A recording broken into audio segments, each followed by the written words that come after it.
9:07 on a Tuesday morning, a black SUV pulled into the gravel lot outside Mercer Fabrication and didn't cut the engine for a full minute.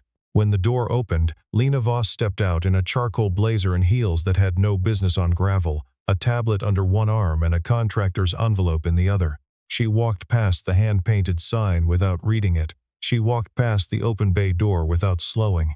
She found Cole Mercer at the back workbench with his forearms inside a plasma cutter housing and a 9-year-old boy sitting cross-legged on the floor beside him, reading a manual upside down to see if the diagrams made more sense that way.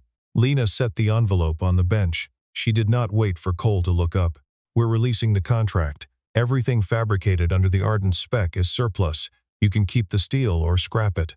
Either way, we're done here." She pulled a single page from the envelope and laid it flat beside his tools. "Sign the release and I'll have the deposit refunded by Friday." Cole set down the housing. He wiped his hands on a shop rag. He looked at the page. He did not look at her. He read the release line by line, the way a man reads something he has already decided not to fight, because fighting would cost more than the loss itself. "The tolerances on the third bracket assembly," he said. "You tested them?" "Our engineering team reviewed the spec." "That's not what I asked." She let the silence answer for her. He signed. He pushed the page back. He did not stand. Lena picked up the release, slid it into the envelope, and let her eyes move once around the shop. Bare concrete floor, clean tool wall, a child's drawing taped above the workbench. A truck with smoke coming out the exhaust and the words "Dad's Shop" written in crayon underneath it. The window above the bench was cracked, held together with a neat line of clear tape. "My office will send the deposit transfer confirmation." She turned toward the door. "I'd recommend pivoting to smaller residential contracts. This level of precision work isn't really the right fit for an operation like this." She left without closing the door. Cole stayed at the bench for a long moment. The boy on the floor looked up from the manual. His name was Finn. He was 8, and he had his mother's patience and his father's refusal to show when something hurt. "She left the door open, Dad. I know. You want me to close it?" Cole looked at the open door, at the gravel lot, at the place where the SUV had been. "Yeah," he said. "Go ahead." That night, after Finn was asleep, Cole sat at the kitchen table with a yellow legal pad and a cup of coffee that went cold before he drank it. He wrote to Calden paid what Ardent owed. The gap between them was $214,000 in fabrication time, materials, and a custom alloy bracket system he had spent 11 months developing from scratch.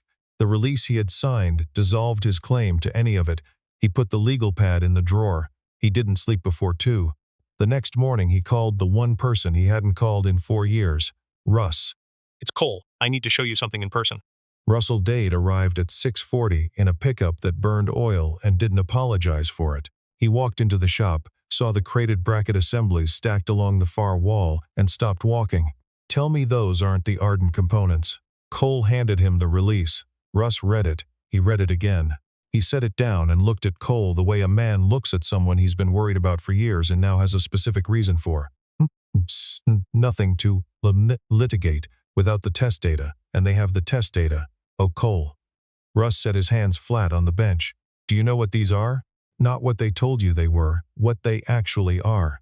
Cole looked at him. Russ said, "The third bracket assembly. The load cycling tolerance you hit at plus or minus .003. Nobody hits that on a first production run. Nobody.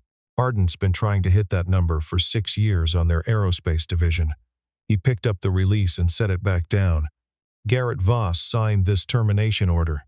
He's been running procurement since Lena took over, and 2 weeks ago he put out a private tender to 3 overseas manufacturers for a bracket system matching your exact spec." Cole did not move. He wanted the design without the contract. He killed the deal before you could deliver and patent. Cole looked at the crated assemblies. 11 months of 7-day weeks. Finn doing homework in the corner while the machines ran. The alloy tests at 2 in the morning. The day he called the school to say Finn would be late because there was no one else to drop him off, and he couldn't stop the heat treatment cycle mid-run. "She doesn't know," Cole said. It was not a question. She walked into her father's company 14 months ago. Howard Voss built it for 40 years and left it to her when he died. She inherited the grief and the balance sheet at the same time. Russ picked up the release. Garrett is Howard's nephew. He was there when she signed the delegated authority in the first weeks. She's been running the company through a man who's been running it into himself. Cole said nothing for a long moment. Outside, a starling landed on the window ledge and left. I'm going to finish the assemblies, he said. Russ looked at him. They're 90% done. I'm going to finish them because they deserve to be finished. What happens after that is a separate question. Russ exhaled slowly. What do you need?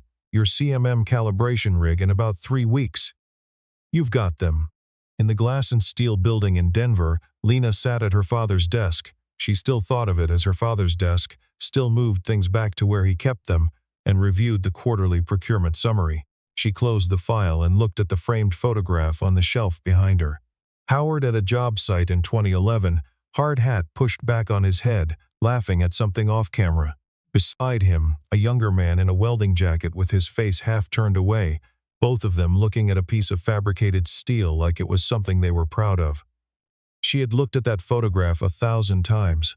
She had never asked who the other man was. She turned off her desk lamp and told herself the unease she had carried since Tuesday was about the quarterly numbers, not about a mechanic in a gravel lot who had read a termination notice and asked her one quiet question about bracket tolerances. It was not about the tolerances. 3 days later, her personal assistant forwarded a legal memo from an independent IP attorney Lena had not retained. It had been sent through a third party, addressed to the general counsel inbox, and flagged to her attention. The memo outlined a prior art claim on a specific alloy and tolerance combination, currently appearing in a private overseas tender issued 2 weeks ago by Ardent's procurement division. The combination matched a fabrication spec, developed by a sole contractor operating under a now-terminate agreement. The memo did not name the contractor. The private tender had been initiated by Garrett Voss. She read the memo 3 times. She called her personal attorney, not Ardent's general counsel. She told him to pull every procurement termination Garrett had authorized in the past 3 years. She told him to say nothing to anyone in the building. That call took 4 minutes. The silence after it took longer. At Mercer Fabrication, Finn came in from school at 3:40 and set his backpack on the paint-stained chair in the corner of the shop. He walked to the bench where Russ was running the CMM probe across the face of bracket number 3. What's that do? Finn said. Measures whether the part is exactly what it's supposed to be, Russ said. Down to the width of a human hair. Finn considered this. What if it's not? Then we find out why and we fix it. Finn looked at Cole, who was at the welding station with his back to both of them, running a final bead on the assembly flange. Dad doesn't talk much when he's working, Finn said. Not apologizing, just noting it. No, Russ said. He never did.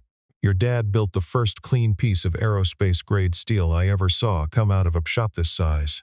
He was 26. I've been waiting for someone to notice for 15 years. Finn absorbed this the way children absorb things they plan to think about later.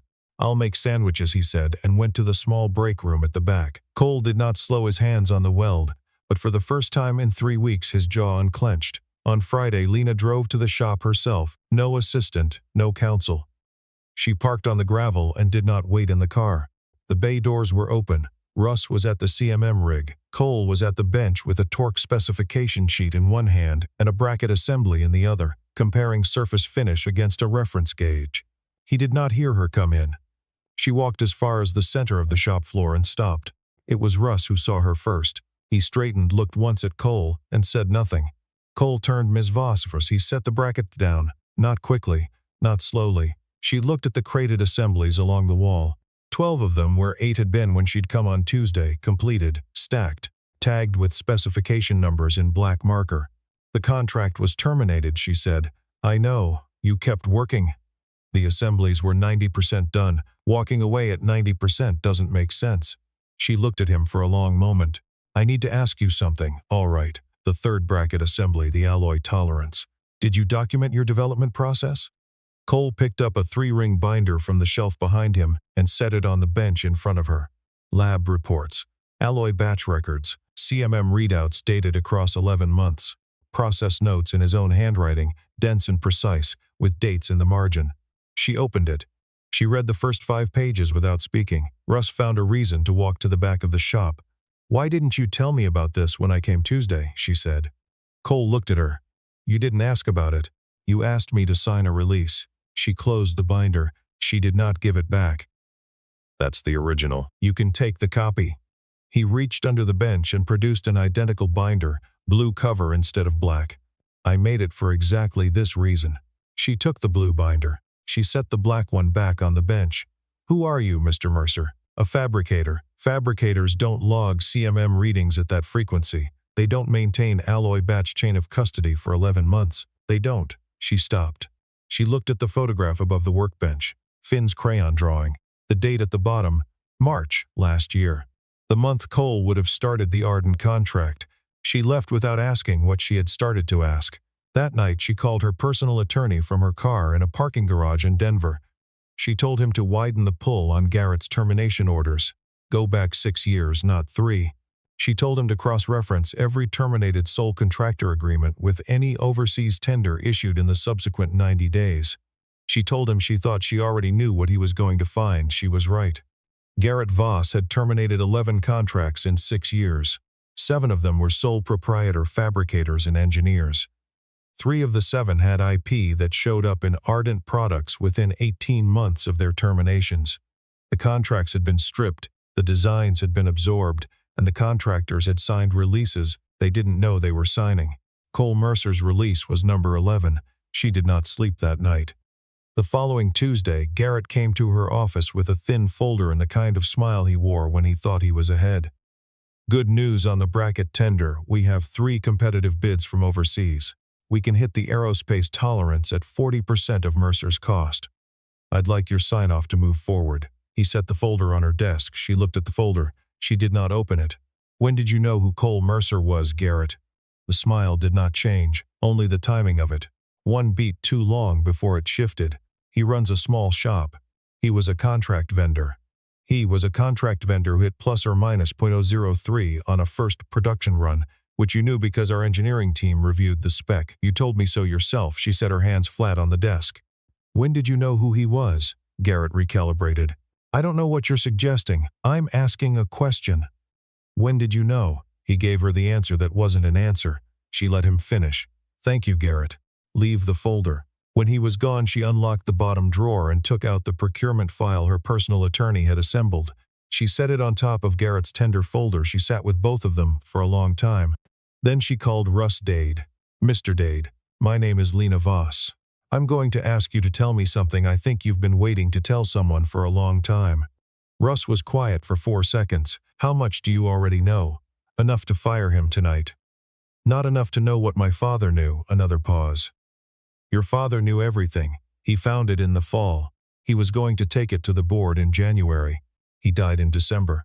Russ's voice was steady, the way a man's voice is steady when he has held something steady for too long. Cole Mercer built the load frame test system your father used to certify the Ardent line in 2019. Howard brought him in personally. He told me Cole was the only independent fabricator he had ever met who understood what an engineered system was supposed to feel like, not just what it was supposed to measure. Lena looked at the photograph on the shelf, the man in the welding jacket, the piece of steel they were both looking at. Garrett knew who he was when he issued the contract, Russ said. He wanted the IP without the relationship. Terminating Cole was faster than buying him out. She looked at the photograph for a long time. Is Cole going to be all right? Russ said, he will be once someone tells him his father's opinion of him wasn't an accident. The next morning, Lena drove to Mercer Fabrication with a wooden box on the passenger seat. Her father had kept it in the credenza in his office, locked, the key taped to the underside of his desk calendar. She had not opened it in 14 months. She had not been ready to open it in 14 months. She set it on the bench in front of Cole. My father kept this locked. I want to open it with you because I think what's in it is partly yours. Cole wiped his hands. He undid the brass latch. Inside, a letter on Howard Voss's personal stationery, a USB drive in a steel sleeve, and a sealed envelope marked Attachment C. Mercer in Howard's handwriting. Cole picked up the letter. He read it without moving. Howard had written it in October, 2 months before he died. He had commissioned a quiet internal audit after noticing a pattern in Garrett's termination approvals. Too many sole contractors, too many overseas tenders with familiar specifications. The audit had confirmed it. Garrett Voss had been stealing contractor IP and reselling it through procurement channels he controlled. Pocketing the differential through a management fee structure, he had written into his own division's operating agreement. The total across 6 years was $3.1 million in misappropriated designs and $800,000 in unauthorized management fees. Howard had written that he intended to present the audit to the board in January. He had also written that he intended to offer Cole Mercer a formal partnership in the Ardent program, with retroactive compensation for the 2019 load frame work, which had never been properly contracted. He had written, "Cole Mercer understands what it means to build something that holds. I should have formalized this years ago." He had died before January. The sealed envelope contained a notarized letter giving Cole Mercer right of first refusal on any Ardent fabrication contract for a period of 10 years, signed by Howard and 2 witnesses. The USB held the full audit. Every transaction, every overseas recipient, every design traced back to its source contractor. Lena set the letter down. "I signed a release giving you a deposit refund for 11 months of your work," she said. "I called your shop." She stopped. She did not look away. "I told you to pivot to residential contracts. You didn't know. I should have. You were running a company you inherited from a man who died in December while his CFO was dismantling it from the inside. You did what you could with what you were given." She looked at him. "Why did you keep working after I terminated the contract?" Cole looked at the assemblies along the wall. "Because they were almost done. Because walking away at 90% was the same as saying the work didn't matter. And because," he stopped, he looked at the letter, "because I thought if I finished them, the truth would have somewhere to land." Finn came in from the small break room with 2 mugs. He handed one to Lena without asking. The cocoa had a marshmallow in it, listing slightly to the left. "Dad says when things are hard you need something warm," Finn said. It was delivered with the gravity of a court statement. "I made enough for 2. Lena took the mug. She held it in both hands and did not let it go. That evening, from her car in the lot outside the shop, she called her personal attorney and her outside audit firm. "Emergency meeting. Tomorrow morning, 7 a.m. Every procurement record from Garrett's division, the overseas tender files, and the USB from her father's box." She told them, "Do not contact Garrett, do not signal anything to General Counsel, do not issue any communication under the Ardent name until she said so." By Thursday, the picture was complete. Garrett Voss had been systematically harvesting contractor intellectual property for 6 years. He had built an overseas network of shell procurement entities that purchased the stolen designs at below-market rates and resold them at market rates, with Garrett taking a principal cut through a consulting structure held in a Delaware LLC. The Cole Mercer termination was the most recent and the cleanest. The release Cole had signed was a form Garrett had quietly modified over the previous 2 years to remove IP carve-out protections that had originally been standard. Cole had signed a form that was designed to strip him. The following Monday, Lena arrived at the shop at 8 a.m. with her outside attorney, 3 board members, and a portfolio of evidence she had spent 5 days assembling. She walked into the bay and set the portfolio on the bench. "I'd like you to hear this directly from me before it becomes a legal proceeding." Cole listened. He did not interrupt once. When she finished, he was quiet for a long moment. "How many contractors?" 7 confirmed. 11 total terminations under review. He looked at the binder. "They all signed releases. Most of them my counsel is reviewing everyone." Cole sat down on the rolling stool beside the bench. It was the first time she had seen him sit down. "What happens to the overseas tenders?" "Called this morning." She set a separate document on the bench. "The Ardent fabrication contract, in full with the tolerances from your development binder incorporated as the certified specification, the right of first refusal your father guaranteed, formalized, and the retroactive compensation for the 2019 load frame work. My father should have contracted that properly the first time." Cole picked up the contract. He read it the way he read everything, slowly, clause by clause, without hurry. Finn came in from the back, stopped when he saw 3 people he didn't recognize standing in the shop, and looked at his father. Cole nodded once. Finn sat on the floor beside the bench and opened his book. One of the board members, a woman who had been on the Ardent board since Howard's 3rd year, walked the length of the shop floor and looked at the completed bracket assemblies. She ran her fingers along one crated edge, read the specification tag, and looked at Cole. "Are these ready for acceptance testing?" "They were ready 3 weeks ago," Cole said. She nodded once. She did not smile, but something in her face settled. "The board voted to suspend Garrett that afternoon pending a full forensic audit. By the end of the week, the suspension had become a termination, and the termination had been referred to the U.S. Attorney's Office. The Overseas LLC was frozen within 11 days of the referral. The press release went out on a Friday. Lena wrote it herself and had legal review at once. It said what it needed to say and nothing more. 2 weeks after that, Lena came back to the shop. She didn't call ahead. She parked on the gravel and found Cole and Finn in the side lot. Running a flight of model rockets from a launch pad Finn had built out of scrap steel angle and pipe clamps, with a level bubble glued to the top to make sure it was plumb. She stood at the lot's edge and watched the first one go. Finn tracked it with a pair of binoculars until it disappeared. 240 feet, he said, reading the altimeter he'd clipped to the launch rod. Dad said if I hit 250, we go to the regional meet. You'll hit it, Cole said. You always say that. You always hit it. Finn noticed Lena. You came back. I came back. He considered her. Do you want to see how the launch rail works? I designed it. She looked at the rail. At level bubble. At the pipe clamp joints, which were clean and square. You made this? Dad showed me how to weld the base. The rest I figured out. He said it matter-of-factly, the way children say things that are actually remarkable. She crouched down to look at the joint where the vertical pipe met the base plate. It was a clean fillet weld with no undercut. She looked up at Cole. He wasn't looking at her. He was watching Finn load the second rocket. She straightened and stood beside him. Not close, not far. He's going to be something, she said. He already is something. They stayed in the side lot through 3 more launches. Finn hit 248 feet on the 4th. He declared this a moral victory pending official altitude verification and went inside to write down the numbers. Cole and Lena were left standing in the lot with the late afternoon sun cutting long shadows across the gravel. The fabrication contract, he said.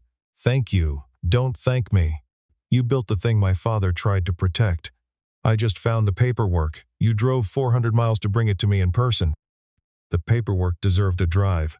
He looked at the sky where the last rocket had gone. Finn wants to study aerospace engineering. He's been reading propulsion textbooks since he was 7, the ones with the actual math in them. He'll make it. I know. He said it the way he said things that were already decided. Sometimes I look at him and I wonder if I've given him enough. The shop is all I have. It's not exactly. He stopped. It's exactly enough, she said. I watched a 9-year-old build a calibrated launch system out of scrap steel. Your shop is the reason he can do that. He didn't answer. He didn't need to. She left at 6. She drove the 400 miles back to Denver with the radio off and the heat on low, the way she had not driven since before her father died. Not running through the week ahead, not rehearsing conversations, just driving and letting the dark come down outside the windows. She started coming on weekends. She didn't announce it as a pattern. She drove up Friday evenings and left Sunday afternoons. She told her assistant she was working remotely. She told herself she was overseeing the fabrication contract personally, which was true and not the only thing that was true. The shop on weekends was different from the shop on weekdays. Quieter in some ways, louder in others. Finn played music from a portable speaker while he sorted hardware. Cole let him pick the station, which meant they worked to whatever a 9-year-old thought sounded good, which was eclectic in the way only a child raised around machinery could manage. 1 hour of old country, 1 hour of something electronic that Finn called focus music, and occasionally, on no predictable schedule, movie soundtracks at full volume. Lena learned to work through the movie soundtracks. She also learned to use a torque wrench to spec. Cole taught her on a Saturday morning, standing at the bench with a fastener and a practice block, showing her how to feel the click rather than just hear it. She over-torqued the first 3. She hit spec on the 4th and kept it. Better, Cole said. Don't sound so surprised. I'm not surprised. You read the development binder in 20 minutes and caught the alloy notation on page 7 that most engineers miss on the first pass. She looked at him. I didn't know you noticed that. I notice. Finn appeared from around the parts shelf carrying a lunch bag. He set it on the bench between them and opened it with the ceremony of someone who had packed it intentionally. 2 sandwiches, 2 apples, a thermos of something hot. I made lunch, he said. Both of you. Because Lena's here. He said her name like it was already a settled fact, the way children settle things that adults are still pretending are undecided. Dad, you forgot to eat again this morning. I checked. Cole looked at the thermos. He looked at his son. Thank you, bud. Finn nodded once and went back to his hardware sorting. Lena picked up a sandwich. She did not say anything for a moment. How long has he been doing that, checking whether you ate? About 2 years. Cole picked up the thermos.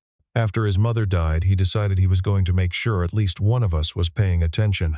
She looked at Finn, who was now reorganizing a bin of hex bolts with the focus of a senior engineer. He's paying attention, she said. He always is. In Denver, the Ardent Board had spent 3 months in the reconstruction that follows a long fraud, new procurement structure, independent oversight, an outside general counsel retained at board level. Lena had taken on the restructuring with the same methodical quiet she brought to everything, working through it clause by clause, conversation by conversation. The new COO was a woman she had recruited from a manufacturing firm in Pittsburgh. Someone who had spent 20 years building things from the floor up and had no patience for process theater. Tuesdays, Lena was on the phone with her for 2 hours, going through the reinstatement of every terminated contractor they could locate.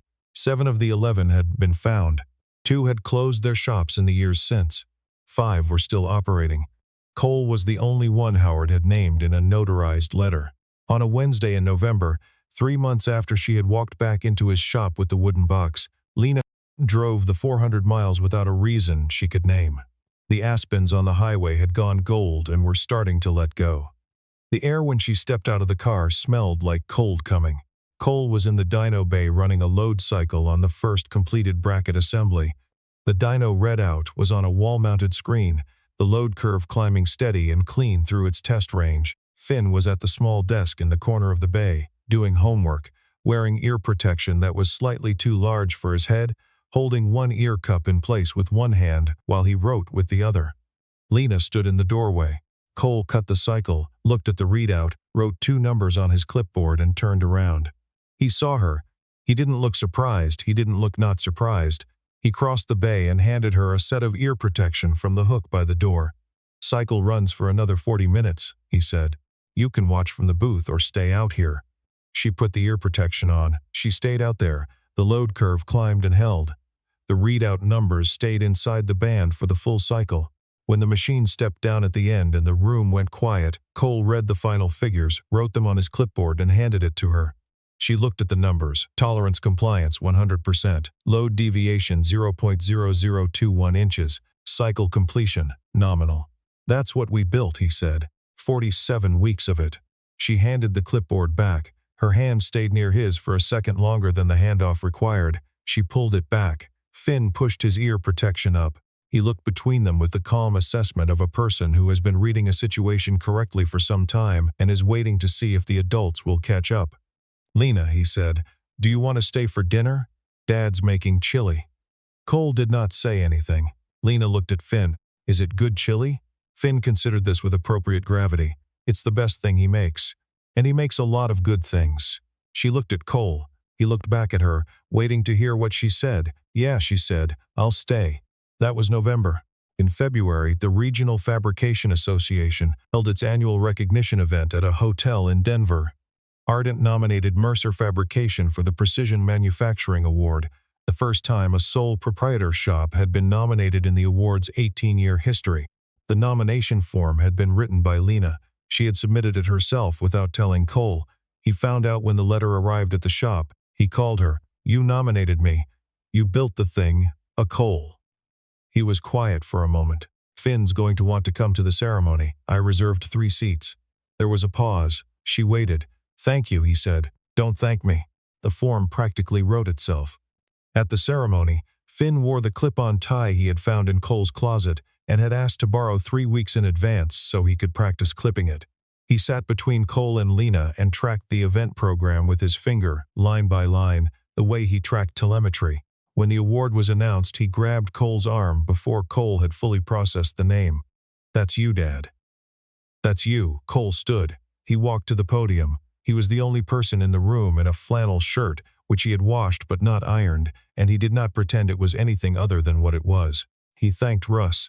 He thanked Finn. He looked at Lena in the 3rd seat of the 4th row and did not name her because she would not have wanted him to, but the pause before he moved on said everything the room needed to hear. In the hotel lobby afterward, Finn shook hands with 3 engineers who wanted to talk about the bracket spec, which he discussed, with complete seriousness. and no indication that this was not a standard social situation for a 9-year-old. Cole and Lena stood near the window. The February city moved outside behind the glass. "You should have told me you were nominating me," he said. "You would have said no." "I would have said let me think about it, which means no." She looked at him. "You've been thinking about saying no to things for a long time. You're good at it." He looked at the city. It was easier for a while. After Rachel died, saying no to things meant there was less to lose. It was the first time he had said her name in front of Lena. He did not stop when he said it. "I know," Lena said. "I'm not saying no to things the way I used to." She was quiet for a moment. "I know that too." Finn appeared from the direction of the engineers, tie slightly askew, looking satisfied. "They want to see the dyno data. I told them we'd send it." He looked between his father and Lena with the settled expression of someone who has understood the situation for longer than the adults have acknowledged it. "Are we going to get the car?" "Yeah," Cole said. "We're going to get the car." They walked out through the lobby into the cold February air, Finn between them, and then running ahead to find the valet ticket in his jacket pocket, because Cole had given it to him for safekeeping and he took safekeeping seriously. Cole and Lena walked behind him, their pace the same, the street lights coming on in the early dark. 6 months later, at a fabrication test site in Colorado, the first production run of brackets under the reinstated Ardent contract went through acceptance testing. 12 assemblies, full load cycle, full tolerance compliance. The test engineer read the final numbers to the room and said nothing after them because the numbers said everything. Finn stood at the observation window with his notebook, tracking test numbers in one column and timestamps in the next in a careful, unhurried hand. He had been doing this at every Cole's significant tests for 2 years. He had a notebook at home, labeled Dad's stuff that held every result in chronological order. Cole watched the last assembly complete its cycle and looked at the readout. He had built this from a yellow legal pad and a cold cup of coffee. He had built it in 47 weeks, while his son did homework in the corner and the machines ran. Lena stood beside him. She had taken off her jacket. Her sleeves were rolled up, which was something he had learned to look for, because it meant she was fully present in a room and not managing it from a distance. "Your father would have liked this," he said. "He would have driven out here for it, early, and he'd have brought coffee for the test engineers." Howard Voss brought coffee to test engineers? Every time. She watched the readout. He said the people running the equipment deserved the same consideration as the people reading the results. Cole was quiet for a moment. He was right. The room around them processed the results with the focused quiet of people whose job is complete. The test engineer marked the acceptance forms. Russ, watching from the corner with both arms crossed and a look on his face he would deny if anyone named it, uncrossed his arms when the last number came in. Finn closed his notebook. He walked to Cole and stood beside him, looking at the acceptance forms. "Is it done?" he said. "It's done." Finn nodded once. He looked at Lena, then at his father. He said nothing else. He tucked the notebook under his arm and went to get his jacket from the chair where he had left it because he was cold and because some things don't require a statement. That evening, Cole drove home with the windows cracked and Finn asleep in the passenger seat with the notebook in his lap and his face slack in the way that only children sleep, completely without reservation, like the day had been exactly what it needed to be. Cole drove without the radio. He thought about a yellow legal pad in a kitchen drawer, and 47 weeks of 7-day work and a man who had understood what he was building before Cole had signed the first contract. He thought about a February lobby and a cold cup of coffee he had let go cold 11 months ago without drinking it, and about how sometimes a thing has to be finished before you can understand what you were building it for. He looked at his son's face in the passing light. He thought, this is enough. And it might also be more than enough. And for the first time in a long time, both things were true at once.